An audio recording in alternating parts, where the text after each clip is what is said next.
दोस्तों, अगर आप भी मेरी तरह एक सीरियस और डिसिप्लिन ट्रेडर हैं और आप मल्टीपल स्ट्रैटेजीज़ को एक साथ फॉलो कर रहे हैं, तो आज की जो शीट मैं आपसे शेयर करने वाला हूं वो आपकी ट्रेडिंग जर्नी में 4 चांद लगा देगी।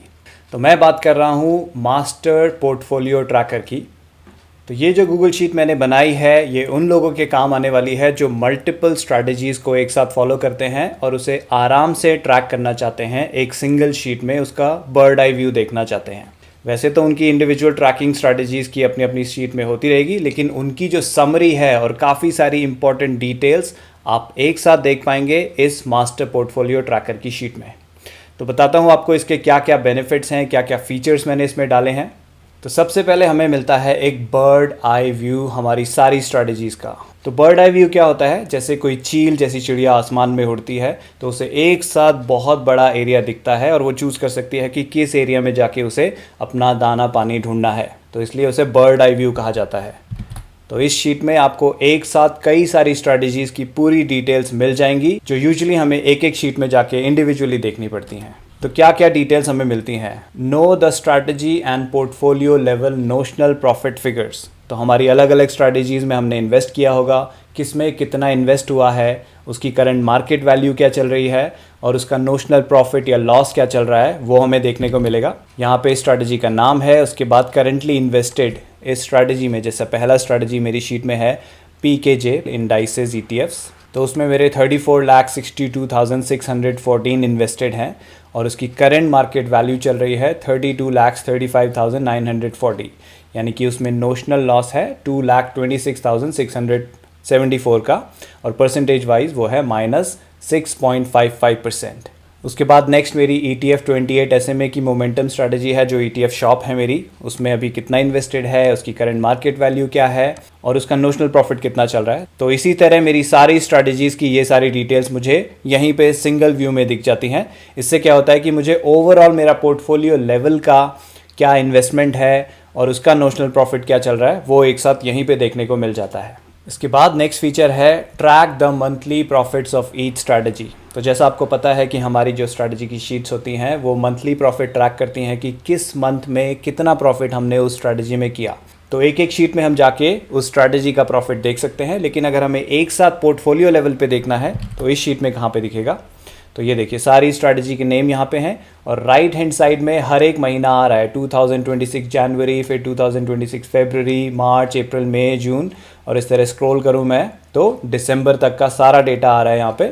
और हर एक स्ट्रैटेजी ने किस महीने में कितना प्रॉफिट किया वो वाली डिटेल्स मुझे यहाँ पे देखने को मिल रही हैं। तो PKJ इंडाइसेस ने जनवरी में 11,764 का प्रॉफिट किया, फरवरी में 27,954 का प्रॉफिट किया, मार्च, अप्रैल, मई खाली गए, जून में फिर 3,050 का प्रॉफिट किया और जुलाई में अभी तक कुछ नहीं किया।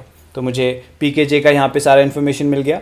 फिर जो मेरी नेक्स्ट स्ट्रैटेजी है ETF शॉप, जो सेकेंड रो में आ रही है, उसकी सारी डिटेल्स मुझे मिल रही हैं कि किस महीने में कितना प्रॉफिट किया। तो हर एक स्ट्रैटेजी में जहाँ जहाँ मैंने प्रॉफिट बुक किए हैं, किस महीने में कितना प्रॉफिट बुक किया, वो सारा डिटेल आ रहा है। और सारी स्ट्रैटेजी का मिला के मैंने महीने का कितना प्रॉफिट बुक किया वो इस जनवरी के महीने के टॉप में आ रहा है कि मैंने जनवरी 2026 में सारी स्ट्रैटेजीज़ में 1,71,172 बुक किया था। ये वो वाली स्ट्रैटेजीज़ हैं जो मैंने इस शीट में डाली हैं। मेरी और भी कई सारी स्ट्रैटेजीज़ हैं जो मैंने अभी शीट में डाली नहीं है, तो जैसे जैसे मैं अपनी शीट में डालते जाऊंगा उनका सारा डिटेल्स यहाँ पे आती जाएगी। ठीक है, तो फरवरी, मार्च, अप्रैल सब कुछ ये मंथ वाइज आ रहा है। देखिए स्ट्रैटेजी वाइज नीचे आ रहा है और ओवरऑल सारी strategy portfolio wise month wise ऊपर यहाँ पे हमें मिल रहा है। और ईयर वाइज हमें कहाँ मिलेगा? सबसे लेफ्ट में ईयरली प्रॉफिट में, कि इस पहली स्ट्रैटेजी ने ईयरली 42,768 का प्रॉफिट किया। और ये कौन सा ईयर है वो हम यहाँ से सेलेक्ट भी कर सकते हैं। ये करंट ईयर 2026 यहाँ पे सेलेक्ट हो रखा है। मैं ड्रॉप डाउन से चाहूँ तो पिछला भी देख सकता हूँ, 24 मैंने सेलेक्ट किया। आप देखिए 2024 की सारी डिटेल्स यहाँ पे आने लगी। तो जो जो स्ट्रैटेजीज़ में मैंने प्रॉफिट बुक किए वो आ रहे हैं। कई सारी स्ट्रैटेजीज़ मैंने तब शुरू ही नहीं करी थी तो वो खाली आ रहे हैं। ठीक है, तो 2024 की डिटेल्स आ रही हैं। मैं 2025 की डिटेल्स देख सकता हूँ। तो जैसे ही इस ड्रॉप डाउन में मैं ईयर सेलेक्ट करता हूँ, उस ईयर की मेरे को मंथ वाइज परफॉर्मेंस आ जाती है हर एक स्ट्रैटेजी की, और ईयरली परफॉर्मेंस आ जाती है। और टोटल मैंने ईयर में कितना प्रॉफिट अभी तक बुक किया है, जैसे 2025 सेलेक्टेड है तो इन सारी स्ट्रैटेजीज़ में मैंने 7,64,379 का प्रॉफिट बुक किया था। और फिर उसी तरह हमें मंथ वाइज दिख जाएगा यहाँ पे कि किस स्ट्रैटेजी ने सबसे ज़्यादा प्रॉफिट हमारे लिए बनाए किस मंथ में। तो देखें आप जनवरी का मंथ, ये जो कॉलम है जनवरी का, यहाँ पे तो जो भी स्टार परफॉर्मर होगा उस मंथ का वो ग्रीन कलर में हाईलाइट हो जाएगा। जैसे कि यहाँ पे 80,575 जो कि ETF शॉप में मैंने बनाए थे वो हाईलाइट हो गया है ग्रीन कलर में, क्योंकि वो मेरा स्टार परफॉर्मर था। उसके नेक्स्ट मंथ में मेरा PKJ इंडाइसेस स्टार परफॉर्मर था, क्योंकि उसने 27,954 बनाए थे जो कि मैक्सिमम है उस महीने का। मतलब सारे स्ट्रैटेजीज़ ने जो बनाए इंडिविजुअल लेवल पे, उनमें से PKJ इंडाइसेस ने मेरे सबसे मैक्सिमम प्रॉफिट बनाए फरवरी मंथ में। उसी तरह मुझे हर महीने का दिख जाएगा। अगर किसी महीने में मैंने कोई लॉस बुक किया है तो वो रेड कलर में दिख जाएगा। मतलब ओवरऑल स्ट्रैटेजी लेवल पे उस महीने में लॉस बुक किया, यानी कि कोई इंडिविजुअल शेयर में बुक किया, अगर मंथ मेरा लॉस में क्लोज हुआ है तो वो रेड कलर में यहाँ पे आ जाएगा। जैसे कि PKJ LTVI स्टॉक आपको दिख रहा होगा 2026 मई में मेरा लॉस दिखा रहा है। ये लॉस इस वजह से था क्योंकि जो हमारा पैसों का जंगल स्टॉक वाली स्ट्रैटेजी है उसमें हम मंथली रीशफलिंग करते हैं। तो अगर कोई स्टॉक हमारी लिस्ट से बाहर होने वाला है और रैंकिंग से बाहर चला गया है तो हम उसे बेच देते हैं और नया स्टॉक ऐड कर लेते हैं। तो यहाँ मई के महीने में मैंने रीशफलिंग करी थी, तो जो स्टॉक मेरे लिए अब काम के नहीं थे वो मैंने बेच दिए थे और नए स्टॉक ऐड कर लिए थे। तो उस वजह से मुझे उस स्टॉक में लॉस बुक करना पड़ा था क्योंकि वो परफॉर्म नहीं कर रहा था। तो इस वजह से यहाँ पे लॉस दिख रहा है, ठीक है। और मंथ वाइज जो टोटल है हमारा प्रॉफिट अमाउंट वो सबसे टॉप में आ जाएगा, और जिस मंथ में हमने सबसे ज़्यादा प्रॉफिट किया है वो भी हाईलाइट हो जाएगा ऑटोमेटिकली। सारे मंथ्स के कंपैरिजन में किस में हमने सबसे ज़्यादा प्रॉफिट बुक किया वो हमारा आ गया है ऊपर। और फिर यहाँ पे हमें एवरेज मंथली प्रॉफिट, तो हमने टोटल कितना प्रॉफिट बुक किया साल का और अभी तक कितने मंथ्स बीत चुके हैं उससे हम एवरेज मंथली प्रॉफिट निकाल लेते हैं, ताकि हमें आइडिया हो कि देखिए शेयर मार्केट में consistently month on month same returns नहीं आते हैं, लीनियर रिटर्न्स नहीं होते हैं। कुछ मंथ में अच्छा परफॉर्मेंस होगा, कुछ मंथ में ठीक ठाक परफॉर्मेंस होगा। जैसे कि आप यहाँ पे देख सकते हैं अलग अलग मंथ्स में अलग अलग प्रॉफिट आए हैं। तो जनवरी में मेरा सबसे ज़्यादा आया था, लेकिन फरवरी में देखें तो काफ़ी कम आया था। तो एवरेज हमारा कितना चल रहा है वो यहाँ पे शीट निकाल के हमें दे देती है। फिर उसके बाद हम ट्रैक कर सकते हैं कि अभी तक लाइफ टाइम प्रॉफिट हमने कितना बुक किया है और लाइफ टाइम XIRR क्या चल रहा है हमारी स्ट्रैटेजी का, वो हमें देखने को मिलेगा यहाँ पे कॉलम आई में। लाइफ टाइम बुक प्रॉफिट कि अभी तक स्ट्रैटेजी में मैंने सारे सालों में जब से मैंने स्टार्ट किया है तब से लेके आज तक मैंने कितना टोटल प्रॉफिट बुक कर लिया है और मेरा करंट XIRR क्या चल रहा है। सारे मैंने आज तक जो बाइज किए, जो सेल्स किए और जो करंट होल्डिंग है उसको भी XIRR कंसिडर करता है। तो अगर वो लॉस में चल रहे हैं तो XIRR नीचे भी आ जाएगा, ठीक है। तो यहाँ पे मुझे लाइफ टाइम XIRR भी मेरी सारी स्ट्रैटेजीज़ का दिखता रहेगा। और फिर हमें स्टार्ट डेट भी दिख जाएगी। कई स्ट्रैटेजीज़ में आपको स्टार्ट डेट मैनुअली फीड करनी पड़ेगी, कई में शीट के थ्रू पुल भी हो जाएगी। तो जहाँ मैनुअली फीड करनी है वहाँ पे कोई फॉर्मूला नहीं दिखेगा, और जहाँ पे फॉर्मूला अवेलेबल है मैंने ऑलरेडी टेम्पलेट में डाल रखा है। शीट को कैसे यूज़ करना है, अपने लिए कैसे सेटअप करना है, वो अभी थोड़ी देर में मैं आपको बताऊँगा। तो कितने मंथ बीत गए हैं जब से हमने स्टार्ट किया है वो यहाँ पे दिखा देगा कि पहली स्ट्रैटेजी को मेरे 61 मंथ्स हो गए हैं, दूसरी वाली को 39 हो गए हैं। ये देखिए 0.95 आ रहा है DMA जो 3-in-1 ट्रेडिंग स्ट्रैटेजी है, क्योंकि वो रिसेंटली स्टार्ट करी है। तो यहाँ पे मंथ्स भी हमें दिख जाते हैं कितने बीत गए हैं, ताकि हमें ये पता चले कि कौन सी स्ट्रैटेजी हमारी सबसे पुरानी हो गई है, कौन सी रिसेंट हमने ऐड करी है। फिर नेक्स्ट ट्रैकिंग हमारी शीट में होती है कि बाय, बिड्स और सेल सिग्नल किस किस एलिजिबल स्ट्रैटेजीज़ में आ रहे हैं। एलिजिबल यहाँ पे मेरा कहने का मतलब है कि अलग अलग स्ट्रैटेजीज़ में हम अलग अलग तरह से बाय सिग्नल्स को ट्रैक करते हैं। कुछ स्ट्रैटेजीज़ में तो हमें पता चल जाता है कि ओके कितने बाय सिग्नल आ रहे हैं, वो शीट में है, एक जगह पे आता है। कई जगह हमें अलग शीट में जाना पड़ता है, लाइक स्कैनर शीट में, फिर वहाँ से सेलेक्ट करने पड़ते हैं कौन से स्टॉक हमें बाय करने हैं। तो वहाँ पर कोई काउंट नहीं आएगा, तो वहाँ कोई फॉर्मूला मैंने टेम्पलेट में नहीं लगाया। जहाँ पे बिड्स एलिजिबल नहीं है, जिसमें हम बिड्स करते ही नहीं स्ट्रैटेजी में, वहाँ कोई बिड्स का सेंस नहीं बनता, तो वहाँ भी कोई बिड्स का फॉर्मूला नहीं लगाया। फॉर एग्जांपल देखिए PKJ इंडाइसेस में हम बिड्स करते हैं, तो यहाँ पे बिड्स का फॉर्मूला लगाया तो शीट ऑटोमेटिकली पुल कर लेगी कि किसी ETF में बिड एलिजिबल है। यहाँ पे काउंट आ जाएगा कि कितनों में है, 1 2 3 4, और मैं जाके शीट खोल के फिर बिड कर सकता हूँ। तो मुझे शीट इंडिविजुअली नहीं खोलनी पड़ेगी बिड्स को चेक करने के लिए या फिर सेल्स को चेक करने के लिए कि किसी में कोई सेल सिग्नल तो नहीं आया। अब मैं तो बहुत सारी स्ट्रैटेजीज़ करता हूँ, तो अगर मुझे सेल सिग्नल देखना है और एक एक शीट मुझे बार बार चेक करनी पड़े तो वो बहुत हैसल हो जाता है। तो इसलिए हमेशा मैं ये मास्टर पोर्टफोलियो ट्रैकर यूज़ करता हूँ। इससे मुझे एक ही जगह पे पता चल जाता है कि किस किस में सेल सिग्नल आया है, और वो फिर शीट में खोल के वहाँ सेलिंग करके रिकॉर्ड कर लेता हूँ। और जैसे ही सेलिंग रिकॉर्ड करता हूँ यहाँ से भी वो डेटा गायब हो जाता है कि सेल सिग्नल अब नहीं है, क्योंकि वो मैं सेल कर चुका होता हूँ।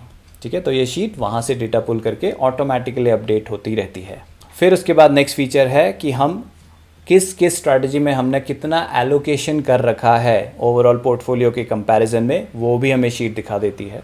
तो यहाँ पे देखिए कॉलम एस में करंट एलोकेशन परसेंटेज आ रहा है। तो जो पहली स्ट्रैटेजी है मेरी पीकेजे इंडाइसेस ईटीएफ्स, उसमें 34,62,000 इन्वेस्टेड हैं। पोर्टफोलियो मेरा जो स्ट्रैटेजी शीट में है वो है 96,35,000 का। तो इस 96,35,000 का ये 34,62,000 कितना परसेंट होता है, वो यहाँ करंट एलोकेशन परसेंटेज में मुझे शीट निकाल के दे देती है ऑटोमेटिकली। तो हर एक स्ट्रैटेजी का मुझे यहाँ पे दिख जाता है। इससे मुझे ये पता चलता है कि मेरा सबसे ज़्यादा एक्सपोजर किस में है, सबसे कम एक्सपोजर किस में है। और फिर मैंने एक बहुत इंपॉर्टेंट चीज़ भी शीट में ऐड करी है कि इंडेक्स ने ईयर टू डेट YTD क्या परफॉर्मेंस दी है। क्योंकि कई बार क्या होता है ना, हमारी स्ट्रैटेजीज़ में जब प्रॉफिट बुकिंग नहीं आ रही होती है जल्दी जल्दी, हम अनरेस्ट में आ जाते हैं, हम टेंशन में आ जाते हैं कि क्यों नहीं हो रहा है, क्या स्ट्रैटेजी काम नहीं कर रही है। लेकिन उस वक्त हमें ये देखना भी ज़रूरी है कि मार्केट क्या परफॉर्म कर रहा है। तो मुझे आप लोगों से कई बार कमेंट्स में या फिर टेलीग्राम पे या ईमेल पे क्वेश्चन आते हैं कि सर ये स्ट्रैटेजी ने कुछ समय से परफॉर्म नहीं किया है, तो क्या हमें स्ट्रैटेजी बदल देनी चाहिए। तो किसी स्ट्रैटेजी को जज करने के लिए हमें पहले ये जज करना होगा, ये जानना होगा कि हमारा जो इंडेक्स है निफ्टी 50, उसने कैसा परफॉर्म किया है। क्या उसने इस साल अभी तक अच्छा परफॉर्म किया और हमारी स्ट्रैटेजीज़ नहीं परफॉर्म कर रही हैं, या इंडेक्स ने बेकार किया और हमारी स्ट्रैटेजी फिर भी परफॉर्म कर रही हैं। तो उससे हमें एक कॉन्फिडेंस मिलता है, एक सुकून मिलता है कि हाँ भाई इंडेक्स ने तो परफॉर्म नहीं किया लेकिन हमारी स्ट्रैटेजीज़ अभी भी परफॉर्म कर रही हैं। तो वो दिखाता हूँ आपको डेटा कैसे आपको शीट में दिखेगा। तो यहाँ पे टॉप में देखेंगे आप निफ्टी 50 मैंने ये येलो कलर में दिया है। तो जो लोग मेरी शीट ऑलरेडी यूज़ करते हैं उन्हें पता होगा कि येलो कलर में जो भी डेटा मैं देता हूँ वहाँ पर आप मैनुअली चेंज कर सकते हैं वैल्यूज़ को। तो निफ्टी 50 येलो में मैंने इसलिए दिया है कि जो लोग इंडिया में ट्रेडिंग कर रहे हैं, इंडियन स्टॉक्स, इंडियन ETFs में ट्रेडिंग कर रहे हैं, तो वो तो इंडियन बेंचमार्क को यानी निफ्टी 50 को ट्रैक करना चाहेंगे और उसकी परफॉर्मेंस के अकॉर्डिंग अपनी स्ट्रैटेजीज़ का परफॉर्मेंस जज कर सकते हैं। लेकिन मेरी शीट्स को इंटरनेशनल लोग भी यूज़ करते हैं, जो इंटरनेशनल मार्केट में US, कनाडा, ऑस्ट्रेलिया और बहुत सारी इंटरनेशनल मार्केट में यूज़ करते हैं। तो उनके लिए मैंने ये प्रोविज़न दिया है कि अगर आपको नैस्डैक को ट्रैक करना है या कोई और इंटरनेशनल इंडेक्स को ट्रैक करना है, तो उसका गूगल फाइनेंस का कोड यहाँ पे डालेंगे तो उसका करंट ईयर का YTD मतलब ईयर टू डेट का गेन यहाँ पे आपको दिखा देगा। तो निफ्टी 50 मैंने यहाँ पे डाला है। तो 1 जनवरी 2026 से लेके आज जो कि है 9 जुलाई 2026, निफ्टी लगभग -8.35% डाउन है। और उस दौरान हमारी स्ट्रैटेजीज़ ने हमें प्रॉफिट जनरेट करके दिए हैं 4,65,000। तो मैं इस तरह से जज करता हूँ कि क्या मेरी स्ट्रैटेजीज़ परफॉर्म कर रही हैं या नहीं कर रही हैं। अगर इंडेक्स ने इतना बेकार परफॉर्मेंस दिया है और मेरी स्ट्रैटेजीज़ ने फिर भी मुझे परफॉर्मेंस दिया है, तो मुझे तो बहुत संतुष्टि मिलती है। क्योंकि देखिए हमेशा बुल रन नहीं रहेगा मार्केट में, हमेशा बेयर रन नहीं रहेगा। मार्केट में साइकिल्स आती रहती हैं। तो अभी मार्केट बियरिश है, अभी बुलिश नहीं हुआ है, इंडेक्स ने अच्छे गेंस नहीं दिए इस साल, लेकिन फिर भी हमारी मंथ ऑन मंथ स्ट्रैटेजीज़ ने परफॉर्मेंस दी है, प्रॉफिट्स हमें दिए हैं। तो मुझे इससे बहुत खुशी मिलती है। तो इसीलिए मैंने ये वाली फिगर आप लोगों को भी दी है शीट में, ताकि आप जज कर सके कि आपकी स्ट्रैटेजीज़ ने परफॉर्म किया है या नहीं किया है, और नहीं किया है तो क्या इंडेक्स ने परफॉर्म किया है कि नहीं किया है। अगर इंडेक्स ही अच्छा परफॉर्म नहीं कर रहा है फिर भी हमारी स्ट्रैटेजीज़ परफॉर्म कर रही हैं, तो एक बहुत अच्छी बात है, कूडोज़। तो अब बात करते हैं कि steps to set up your sheet, क्या क्या आपको करना होगा इस शीट को अपने लिए सेटअप करने के लिए। क्योंकि जो शीट मैंने अभी आपको दिखाई वो तो मेरी पर्सनल शीट है जिसमें मैंने अपनी स्ट्रैटेजीज़ की लिंक्स डाले हुए हैं। तो आपको अपनी स्ट्रैटेजीज़ के लिंक अपने पोर्टफोलियो को ट्रैक करने के लिए क्या क्या करना है। तो स्टेप 1 है, जब आप इस शीट को परचेज़ करेंगे उसका लिंक आपको मिल जाएगा।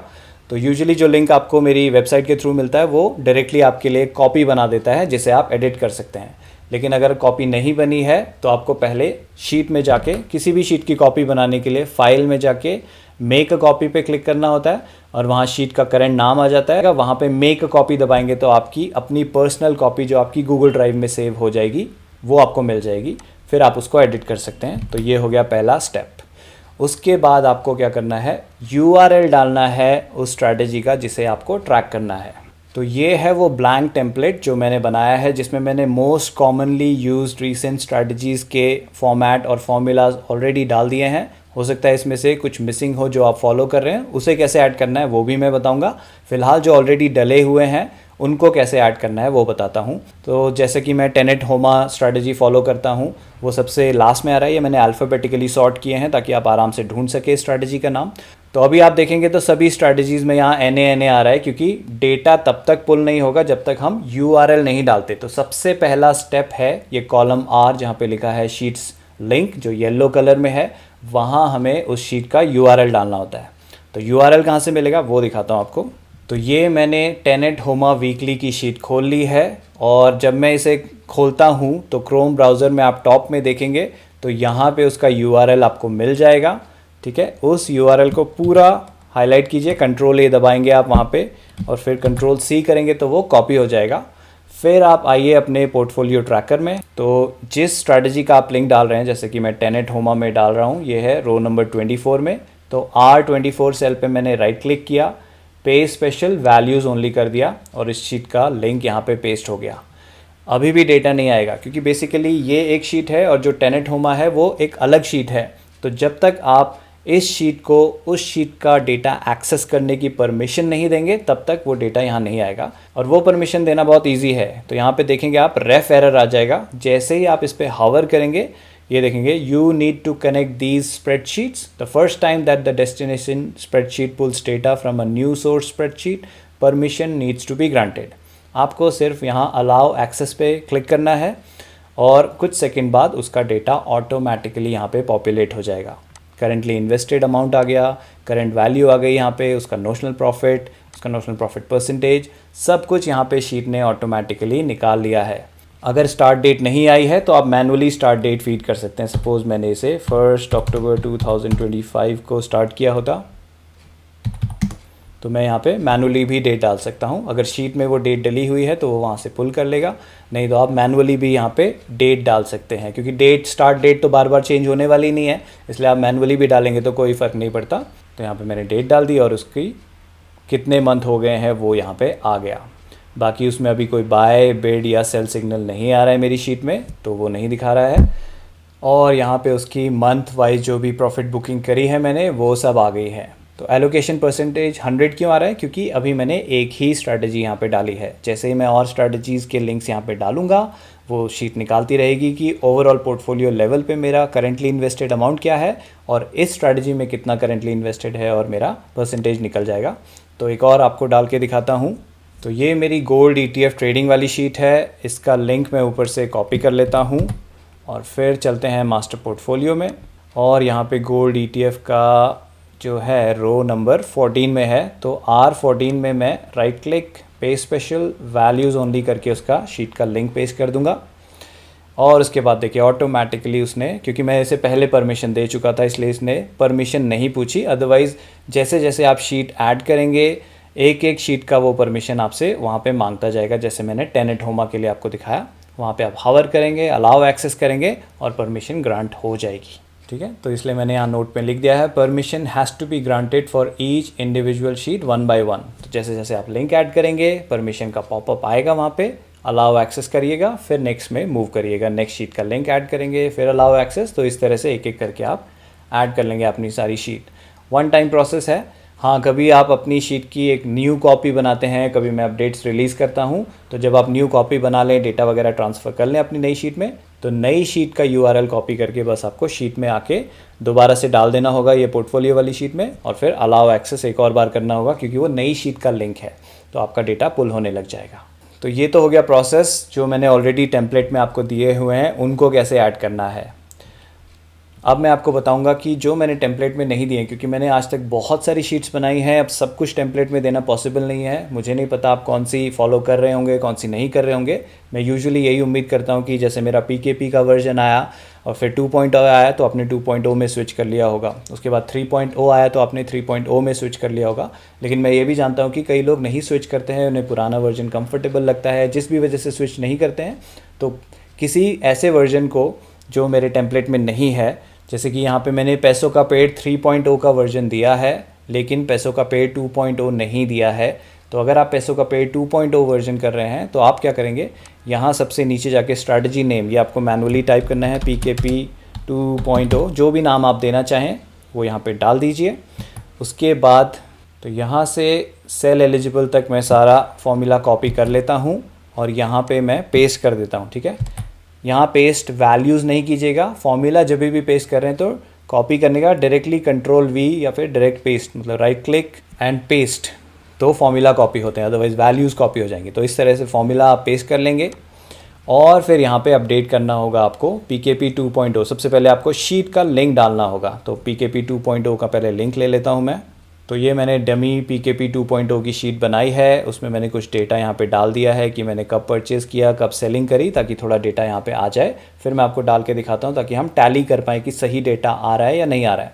तो सबसे पहला स्टेप है मेरा कि मैं इसका शीट का URL कॉपी करूँगा और फिर मैं जाऊँगा मास्टर पोर्टफोलियो में और PKP 2.0 में यहाँ राइट क्लिक पे स्पेशल वैल्यूज़ ओनली, शीट का लिंक मैंने डाल दिया है। अभी देखिए रेफ एरर आ रहा है क्योंकि मुझे पहले इसे एक्सेस देना पड़ेगा, तो अलाउ एक्सेस, इस पर क्लिक किया मैंने और इसके बाद यहाँ पे डेटा आना चाहिए था लेकिन नहीं आया। क्यों? अब इसको मैं समझाता हूँ कि ये शीट फंक्शन कैसे करती है, क्या फॉर्मूलाज यूज़ हो रहे हैं और वो काम कैसे करते हैं, क्योंकि जब आपको खुद से अपने टेम्पलेट ऐड करने होंगे ये जानना आपके लिए ज़रूरी है कि ये फंक्शन कैसे कर रहा है। तो यहाँ पे देखिए फॉर्मूला को जब मैं यहाँ सेल पे क्लिक करता हूँ तो फॉर्मूला बार में टॉप में फॉर्मूला में दिख जाता है import range R25 PKP H3। तो अब इस फॉर्मूला को आपको एक्सप्लेन करता हूँ, ये आपके लिए एक अच्छी लर्निंग होगी। ये फॉर्मूला काम कैसे करता है तो आपको एक बार वो समझ में आ गया तो आप आसानी से इस शीट में अपने फॉर्मूलाज अपडेट कर पाएंगे। तो इसमें इंपोर्ट रेंज का फॉर्मूला यूज़ हो रहा है, जैसे कि मैंने आपको दिखाया। तो दो तरह के इंपोर्ट रेंज के फॉर्मूला यूज़ हो रहे हैं, एक है सिंगल सेल की वैल्यू पुल करने के लिए, तो उसका सिंटेक्स क्या होता है, import range bracket spreadsheet URL, तो जिस भी शीट से आप डेटा पुल करना चाहते हैं उसका URL हमें देना होता है, कॉमा रेंज स्ट्रिंग, मतलब किस रेंज को आप पुल करना चाहते हैं। रेंज हो सकता है मल्टीपल सेल्स हो या फिर एक सिंगल सेल हो। ठीक है, तो इसका एक एग्जांपल देखते हैं। जैसे अल्केमिस्ट शीट 2026 का मैं करेंटली इन्वेस्टेड अमाउंट पुल करना चाहता हूँ, तो उसमें फॉर्मूला क्या होगा, import range bracket open $R6 वो सेल है जहाँ पे हमारा शीट का URL हमने डाला है। ठीक है, फिर कॉमा, फिर एपोस्ट्रोफी, फिर शीट का नाम आता है पूरा, मास्टर स्पेस शीट, एग्जैक्टली वैसा ही होना चाहिए नाम जैसा आपके शीट में डला हुआ है। फिर शीट का नाम ख़त्म होने पे एक्सक्लेमेशन मार्क आता है और फिर उसके बाद आता है सेल नंबर। अगर सिंगल सेल है तो सिंगल सेल, अभी नेक्स्ट में बताऊंगा आपको अगर रेंज है तो कैसे होगा। तो यहाँ पे हम H4 से निकालने वाले हैं करेंटली इन्वेस्टेड अमाउंट। तो मैं अल्केमिस्ट का एग्जांपल आपको शीट में डाल के दिखाता हूँ, ज़्यादा आसानी होगी समझने में। तो जहाँ पे मैंने PKP 2.0 डाला है यहाँ पे मैं अल्केमिस्ट डाल देता हूँ। वैसे तो अल्केमिस्ट ऊपर ऑलरेडी डला हुआ है लेकिन मैं दोबारा नए सिरे से आपको डाल के दिखा रहा हूँ। तो यहाँ पे मैंने अल्केमिस्ट डाला और ऊपर वाले से फॉर्मूला कॉपी कर लिया। तो इसमें देखिए फॉर्मूला में क्या आया है, import range bracket open R25, क्योंकि ये रो नंबर 25 में है तो R25, R क्या है, R25 में हमारा शीट का URL होगा। तो URL मैंने ऑलरेडी कॉपी कर लिया था, उसको यहाँ पे पे स्पेशल वैल्यूज़ ओनली कर देता हूँ, तो वो मैंने कर दिया। और फिर ये क्या देख रहा है, R25 के बाद कॉमा, फिर कोटेशन ओपन, करेंट होल्डिंग। तो अब इस शीट को खोलते हैं और वहाँ पे देखते हैं। तो ये मैंने अल्केमिस्ट की शीट खोल ली और करेंट होल्डिंग्स में मैं जाता हूँ तो यहाँ पे करेंटली इन्वेस्टेड मेरा फिगर किस में है, G3 में। ठीक है, जब मैं इस पर क्लिक करूँगा तो यहाँ पे मुझे टॉप में सेल नंबर दिख जाता है, तो सेल नंबर है G3, मतलब कॉलम G और थर्ड रो, तो दैट बिकम्स G3। तो G3 में मेरी वो वैल्यू है, तो मैं क्या करूँगा, यहाँ पे करंट होल्डिंग H3 बोल रहा है तो मैं इसे अपडेट करके G3 कर दूँगा। ठीक है, अब ये वहाँ से वैल्यू पुल करेगा 1,58,538, वहाँ से डबल चेक कर लेता हूँ। ठीक है, सही आ रहा है 1,58,538। फिर करंट वैल्यू किस में है, H3 में। तो वापस चलते हैं हमारी शीट में और ये जो फॉर्मूला है इसको मैं कॉपी करूँगा और यहाँ पे पेस्ट कर दूँगा। पेस्ट एज वैल्यूज़ नहीं, सिंपल पेस्ट करूँगा, उससे ये सेम चीज़ यहाँ पे कॉपी हो गई। देखिए, क्योंकि मैंने सेम एग्जैक्ट फॉर्मूला कॉपी करा है, लेकिन मुझे जो करंट वैल्यू है मेरी जो अल्केमिस्ट की शीट है वो कहाँ पे है, H3 में। तो यहाँ पे G3 को मैं चेंज कर दूँगा H3 में और एंटर दबाने के बाद ये अब H3 से वैल्यू पुल कर रहा है 1,55,064 रुपीज़। और करंट वैल्यू मेरी 1,55,064 रुपीज़ है। तो यानी कि यह सही वैल्यू पुल कर रहा है। और उसके बाद यहाँ पे फॉर्मूला लगा हुआ है कि नोशनल प्रॉफिट इन दोनों फिगर्स को माइनस करके निकाल लो और परसेंटेज निकाल लो, वो फॉर्मूला लगा हुआ है। लाइफ टाइम बुक प्रॉफिट वो मुझे कहाँ पे मिलेगा, वो मिलेगा मुझे सोल्ड शीट में। तो सोल्ड शीट में मेरा प्रॉफिट अमाउंट यहाँ पे आ रहा है P2 में। तो मैं क्या करूँगा, यही वाला फॉर्मूला कॉपी करूँगा और यहाँ पे पेस्ट कर देता हूँ। अब मुझे क्या क्या अपडेट करना है, तो इंपोर्ट रेंज R25 ये फिक्स रहेगा। और उसके बाद करंट होल्डिंग नहीं, मुझे सोल्ड शीट से उठाना है डेटा, और आई थिंक P2 में था वो, एक बार डबल चेक कर लूँगा, पहले एंटर कर लेता हूँ। ठीक है, तो P2 में देखिए 4,206 और यहाँ पे 4,206, तो मेरा अब सोल्ड डेटा आ गया लाइफ टाइम बुक प्रॉफिट का। XIRR सिमिलरली मैं XIRR पुल कर सकता हूँ, तो ये फॉर्मूला कॉपी करके मैं यहाँ पे भी पेस्ट कर लेता हूँ। और मेरा XIRR की वैल्यू इस शीट में है या नहीं, हाँ जी है। तो ये XIRR वैल्यू कहाँ पे आ रही है, AA2 सेल में। तो मुझे क्या करना है, सोल्ड शीट ही है, बस P2 की जगह AA2 कर देना है। एंटर किया और मेरा यहाँ पे बस मुझे फॉर्मेट चेंज करना होगा। तो ऊपर का फॉर्मेट मैं ले सकता हूँ, नीचे लगा दूंगा परसेंटेज फॉर्मेट, या फिर आप यहाँ ड्रॉप डाउन में जाके आप फॉर्मेट में जाएंगे, नंबर में जाएंगे, परसेंटेज सेलेक्ट करेंगे तो परसेंटेज फॉर्मेट लग जाएगा। ठीक है, स्टार्ट डेट मैं चाहूँ तो मैनुअली डाल लूँ, या फिर अगर शीट में है, हाँ शीट में है, यहाँ पे सोल्ड शीट में X2 में मेरी स्टार्ट डेट है। तो मैं क्या करूँगा, ऊपर वाले फॉर्मूला में मेरे पास सोल्ड S2 है, तो वहीं से कॉपी करके मैं नीचे पेस्ट कर दूँगा। और फिर X2 है, यहाँ पे S2 ले लिया इसने, मैं सोल्ड X2 कर दूंगा। सेल नंबर बस मुझे चेंज करना है, 12 Jan 2026, 12 Jan 2026, ये भी हो गया।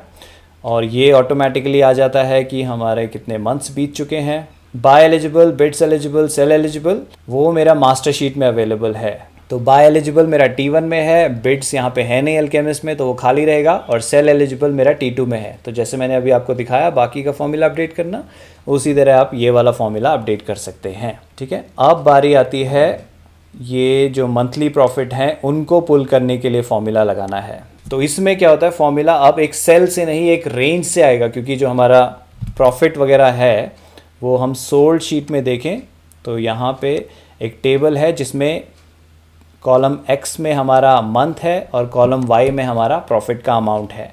तो एक रेंज से हमें पुल करना है, तो उसके लिए फॉर्मूला मैंने ऑलरेडी लगा रखा है बाकी सेल्स में। आपको क्या करना है, ऊपर ऑलरेडी आ रहा है उसको कॉपी कीजिए और नीचे पेस्ट कर दीजिए। ये फॉर्मूला आ गया, लेकिन इसमें क्या बोल रहा है, ये रेंज चेक कर रहा है। देखिए array formula V lookup T4 to AE4 ये कॉमन रहने वाला है सारे रोज़ में।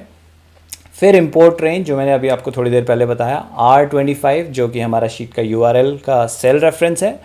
सोल्ड शीट में जाके U और V कॉलम चेक करो और वहाँ से वैल्यू उठाओ। लेकिन हमारा जो अल्केमिस्ट है वो X और Y में है, तो हमें क्या करना है, U और V को चेंज करके X:Y। ठीक है, X जब हम रेंज देते हैं तो X:Y कोलन लगता है रेंज के बीच में। इसे एंटर दबाइए और फिर आपका यहाँ पे डेटा आ जाएगा। तो 2026 अप्रैल में, मई में और जून में हमारे प्रॉफिट बुक हुए हैं। ये हम डबल चेक कर लेते हैं सही से आ रहे हैं। देखिए 513 बुक हुआ था, फिर मई में 442 और जून में 3251, जो कि सही आ रहा है हमारा डेटा, परफेक्ट। तो इस तरीके से आप कोई भी टेम्पलेट जो भी मेरी शीट आप यूज़ कर रहे हैं उसे आप मैनुअली एडिशनली ऐड कर सकते हैं अगर वो टेम्पलेट अवेलेबल ना हो। वैसे मैंने आपको अल्केमिस्ट का एग्जांपल दिया, लेकिन अल्केमिस्ट ऑलरेडी डला हुआ है यहाँ पे 2026, तो वहाँ पे अगर मैं सिंपली URL डालता रो नंबर 6 में, तो देखिए वो डेटा सीधा सीधा पुल कर लिया। मुझे वो सब फॉर्मूला वाली चीज़ नहीं करनी पड़ी क्योंकि उसका टेम्पलेट ऑलरेडी मेरी शीट में है। ये जो एग्जांपल मैंने आपको दिखाया था करके, ये समझाने के लिए था कि अगर मैंने टेम्पलेट में पुराना कोई शीट नहीं डाल रखा है और आप वो अभी भी यूज़ कर रहे हैं, तो वो डालने के लिए आपको क्या क्या स्टेप्स फॉलो करने हैं। ऑलराइट, अब थोड़ा बात करता हूँ, कुछ कॉमन चैलेंजेस इस शीट में आ जाते हैं, उनको कैसे ट्रबल शूट करना है। तो कभी कभी इन शीट्स में टेम्प्रेरी एरर आ जाते हैं गूगल की साइड से, वो किसी भी गूगल शीट में हो सकता है। तो उसे रिजॉल्व करने के लिए सबसे बेस्ट तरीका है शीट को बंद कीजिए और थोड़ी देर बाद रीओपन कीजिए। उससे क्या होता है, वो रिफ़्रेश हो जाती है शीट, और गूगल के एंड से अगर कोई टेम्प्रेरी प्रॉब्लम है तो वो ऑटोमेटिकली रिजॉल्व होकर आपको वैल्यूज़ दिखाने लगेगा। लेकिन कई बार स्टब बॉन्ड प्रॉब्लम होते हैं, थोड़े ज़्यादा टाइम लगते हैं, तो उनको आप रिफ़्रेश करके रिज़ॉल्व नहीं कर पाते तो थोड़ा वेट कीजिए, कुछ 1 घंटे बाद चेक कीजिए तो आपका इशू रिज़ॉल्व हो जाएगा। वो कभी कभी आने वाले इशू हैं, लेकिन आपको बताना ज़रूरी है ताकि आप पैनिक में ना आ जाएं और मुझे ईमेल्स ना करने लगें कि सर ये इशू आ रहा है। तो आपको एडवांस में बता रहा हूँ कि ये छोटे मोटे इश्यूज़ आते रहते हैं किसी भी गूगल शीट में, तो ये कॉमन फिक्स है। उसके अलावा हो सकता है आपने इनकरेक्ट रेफरेंस सेल या रेंज का, जो अभी मैंने आपको दिखाया ना कि कैसे इंपोर्ट रेंज का फॉर्मूला बनता है, उसमें अगर आपने गलत सेल का रेफरेंस दे दिया है, H3 की जगह H4 कर दिया है तो वैल्यू गलत आएगी, या हो सकता है नहीं आए अगर H4 खाली पड़ा है। तो सही आपको फॉर्मूला में सही वैल्यूज़, सही शीट का नाम होना ज़रूरी है। तो वो समझने के लिए जो मैंने अभी थोड़ी देर पहले कवर किया उसे बार बार देख लीजिएगा कि कैसे करना है शीट में अपडेट, सही रेंज कैसे सेलेक्ट करनी है। तो दोस्तों ये है हमारी मास्टर पोर्टफोलियो ट्रैकर की शीट। उम्मीद करता हूँ आपको पसंद आई होगी और आपकी ये काम आएगी, क्योंकि एक सीरियस और डिसिप्लिन ट्रेडर के लिए जो मल्टीपल स्ट्रैटेजीज़ कर रहा है, ये एक मस्ट हैव शीट है। तो इस शीट को परचेज़ करने का लिंक आपको डिस्क्रिप्शन में मिल जाएगा, वहाँ से आप परचेज़ करके अपनी कॉपी बना सकते हैं और जो स्टेप्स मैंने बताए हैं उसके हिसाब से सेटअप कर सकते हैं। अगर कोई जनरल दिक्कत आती है तो आप मुझे ईमेल कर सकते हैं, क्योंकि मुझे पता है ये कॉम्प्लिकेटेड काइंड ऑफ शीट है और शीट के कंपैरिजन में, तो इसलिए मैंने वैसे तो ये शीट 1 साल पहले बना दी थी, लेकिन मैं पब्लिकली अवेलेबल शीट देने में हिचकिचा रहा था, क्योंकि मुझे पता था कि जब मैंने ये शीट दी तो कुछ लोग जो उतने टेक सेवी नहीं हैं, हो सकता है मुझे ईमेल पे ईमेल करें कि ये नहीं चल रहा, वो नहीं चल रहा, इसलिए मैं हिचकिचाहट में ये शीट नहीं दे रहा था। लेकिन अभी मुझे काफ़ी सारे लोगों ने रिक्वेस्ट किया कि मुझे हमें शीट दीजिए, हम मैनेज कर लेंगे। तो जो मैंने स्टेप्स बताए हैं वो आप ठीक से करेंगे तो आप शीट अपने आप से मैनेज कर पाएंगे। लेकिन अगर आपको कुछ सेटअप में प्रॉब्लम आ रही है, जनरल प्रॉब्लम है, तो मैं हेल्प करने की पूरी कोशिश करूँगा। लेकिन हो सकता है कुछ केसेस में मुझे फ़ीस लगानी पड़े, क्योंकि अगर मेरा ज़्यादा टाइम लग रहा होगा उसके सेटअप में, आपको हेल्प करने में, तो मुझे कुछ फ़ीस चार्ज करनी हो। या मैं अपफ्रंट बता रहा हूँ ताकि आप ये ना बोलें कि सर आपने उस वक्त क्यों नहीं बताया। तो शीट आप उसके अकॉर्डिंग परचेज़ करें। अगर आप कंफर्टेबल फील करते हैं ये छोटे मोटे चेंजेस करने में शीट में, तो आप शीट को लें। अगर आपको नहीं कंफर्टेबल फील होता है, आपको लगता है कोई दिक्कत आ सकती है और आपको लगता है कि उस दिक्कत को सॉल्व करने के लिए ज़्यादा एफर्ट लगेंगे और उसके लिए फ़ीस देनी पड़ेगी जो आपके लिए जस्टिफाइड नहीं है, तो प्लीज़ शीट को अवॉइड करें, आप इंडिविजुअल शीट को ही यूज़ करें। तो दोस्तों शीट परचेज़ करने के लिए लिंक आपको डिस्क्रिप्शन में मिल जाएगा। कोई क्वेश्चन है आपको तो कमेंट्स में ज़रूर बताइएगा। और अभी ये 1.0 वर्जन है, धीरे धीरे करके हम इसे और इम्प्रूव करेंगे। मैं अपने पर्सनल लेवल पे तो इससे भी ज़्यादा कॉम्प्लिकेटेड शीट यूज़ कर रहा हूँ। थोड़ा आपको झलक दिखाता हूँ कि मेरी शीट किस लेवल की है। तो दोस्तों ये मेरी लेवल की पोर्टफोलियो की शीट है जो नेक्स्ट लेवल है, जिसमें हर एक स्ट्रैटेजी का डेटा मैंने हर एक अलग अलग टैब में पुल किया है। तो एक कंसोलिडेटेड डेटा मेरा इसी शीट के अंदर आ जाता है। उससे क्या होता है कि मैं क्विकली सर्च कर सकता हूँ कि किस शेयर में मैंने इन्वेस्ट किया हुआ है, किस ETF में मैंने इन्वेस्ट किया है, किस किस स्ट्रैटेजी में किया है। आपको एग्जांपल दिखाता हूँ।